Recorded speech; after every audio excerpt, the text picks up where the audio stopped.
So I was sitting, dang it. So I was sitting here reading some comments, and that's like four comments maybe, and somebody commented about how everyone's life can be perceived as boring, and that I should get over it, and that's totally true. I had forgotten about this, but one of my professors last semester, I was taking a memoir class, and he told us about how nobody cares about your life. No one. Especially when you write about it. No one cares about you as a person. And when he first said that, I was just like, whoa, that's really harsh. But his point was that they don't care about you at all. It's the way that you write about you that they will find interesting and care about.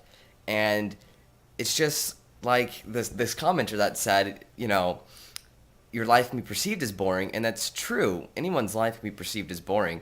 So my life is only as interesting as I portray it to be for you people. So I guess my life isn't that boring after all. I just need to make better use of my documentation of the things that I do. So I'm going to try to do better about that and find more interesting things to talk about and things to show you guys. So I had that thought right just now. I was reading through the two comments that I had on my video. Why is my life so boring? So thank you for that. Now I just need to find things to make my life look interesting. I'm not sure what. I'm going to do reading today, not right now because I have other things I need to do, but I'm going to do it a little bit later. I'm going to read you a whole story. It's only about 800 words. I don't know. When we get to it, I'll talk about it. So today's today. I'm actually going to start reading another Italo Calvino book. This one is Difficult Loves. I've never read it before. I don't really know anything about it. I've read his Cosmo comics, which was fantastic. I would encourage anybody to read that likes good writing, regardless if you like sci-fi or not. It is fantastic. One of the best collection of short stories I've ever read. Really, just fantastic. I didn't know people could write like that. I didn't know that you could do those types of things with words. It's beautiful. I don't even know how to describe it. You just have to go read it. So you should go check out Italo Calvino's Cosmo Comics because it's beautiful. It's one of the best things I've ever read. Fantastic. So I'm just gonna go do some reading, hopefully do some writing, and then I will read to you guys later. I haven't moved. Yay! Okay, that's not true. I just came back to film this part. I'm gonna do a reading for you guys. I wrote this story about a week or two ago. It's a flash fiction, just over 1,000 words. And it was inspired by a song by the band called The Devil Makes Three. And I actually don't know the name of the song, but I'm going to look up all that information, so there'll be a link in the sidebar, hopefully to the actual song, but if not, then I'll just have the lyrics posted there, and then a link to their album that the song is from. So with that, I'm going to read for you this short story called Dream Burial. I watched his spade sink deep in that soil, saturated with imagination and memory. I watched him dig. Each stroke fell with precision, with purpose. No hint of onerous disdain for the task set at hand. He shoveling a love for the earth with the blade he tilled it, that I could not understand. It was a sight I recalled seeing. This man humping mounds of dirt from the ground. Only he was a white man then. But now watching him, his skin sagged in black folds on his face. Body too, I suppose, under those tattered gray coveralls. Trees surrounded us. Douglas fir, redwood, spruce, willow, oak. An acre of fresh, untouched soil in between. Virgin planting ground for something beautiful, unimagined. Time passed, or moved around in that barren field, or was born out of the very particles that made the material he dug. And with each upturning of his shovel, new time was released from its compressed womb, engaging with the air and me, transporting me forward through it, to where it perhaps at some point would end.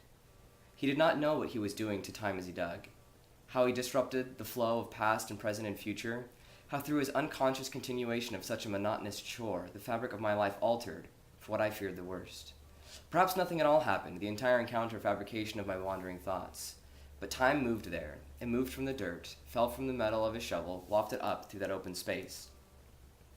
I approached, curious to the nature of his digging. What was there to be done with that hole once completed?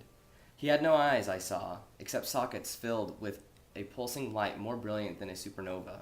I could not look at him. What are you doing? I asked. Oh, just digging me a hole.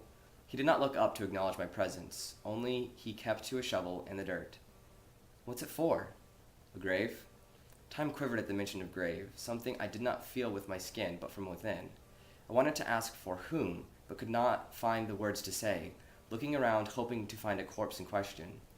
Small mounds pocked the would-be smooth surface between the trees. Hundreds of graves, perhaps, thousands even, made up that ground I walked on, an infinite rupture of and a halt to time and to me. Did you dig all these graves? Yes, sir. All day I dig. Never once did he miss a beat from his repetitious digging. But what are you burying? There's no one here. Oh, they come and go. Some stay long, some don't. It ain't no matter, really, when you think to it. They're just temporary holes. Things get to changing real quick round here. How many have you buried here? Well, that depends upon what you mean here. 'Cause I done been burying here since before time was called time. There ain't no ordinary graves, mind you. I bury dreams. Graveyard of dreams? I don't understand. He stopped digging, leaning against his shovel, looking at me straight in the eyes, the light dimming from within those hollow sockets. Every dream born's got to die. It don't matter what kind. All dreams are born from the same place anyway, right here. He started to dig again. What do you mean? It's like this. We have these dreams, see? These movies of sleep we watch, and we have things we want, or other kinds of dreams. You follow? I nod. Well, they all got to die sometime. We don't sleep forever, do we? The night is not eternal. Not yet, anyway. But dreams got to die, because we need new dreams, and you can't have new dreams and old dreams together at the same time. Old has got to give way to the new. From old soil grows new ideas. But without where I came from, who's to say that I have gone anywhere? I can't be someplace without another place to say that's where I'm not. I suppose that's true if you're talking about places, but I'm talking about dreams, kid. The ephemeral, the imagination, the heart. They don't have beginnings or endings, just phases, transitions.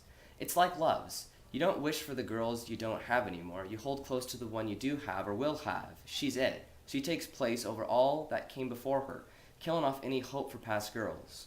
Dreams are it now. Once a dream has been, it's got to die, kid. Be put back where it came so new dreams can take its place. I feel like I've been here before. I've seen you, only you were different. That's probably true. You're the only one who ever comes here. I'm whenever you need me to be, son, when you come here. That's how these things work, I expect. But then what am I doing here? I don't even know how I got here. He stopped digging and climbed out of the hole, laying down the shovel and pulling off gray gloves. Look, get on in your hole here, and it'll all make sense in the end. I promise you that much. I did not move in my mind, but my legs took me down into that pit for death. I cannot understand what is going to happen, what is happening, yet time, unearthed by this thing of empty eyes and lifeless ponderings, continues on around me, wrapping me in a cocoon of immobilization. Trust me, he says as I lay down. Dirt begins to cover my face, and I want to yell, but I already begin to fade into the soil, absorbed by its porous memory of me. I'm swallowed by sleep, the dirt covering everything. The air is clear, pure and white. I can taste the stasis, void of time and change. And in that placid revenant of creative imagination, I start anew. With the past of old hopes, I breathe new life out from within me, to shape a new reality of time and space, to bring more than was given me from those before. And I pick up my shovel and start to dig. Okay, so that was Dream Burial. I hope you guys liked it. Leave comments below what you think about it. And I was going to do a punishment today, but I'm not going to. I'll probably do it on Monday. I'm going to go with what the wife punished me with, because no one else has punished me with anything. So we might have something entertaining to watch on Monday. And as for that, that's all I have for today. So peace out.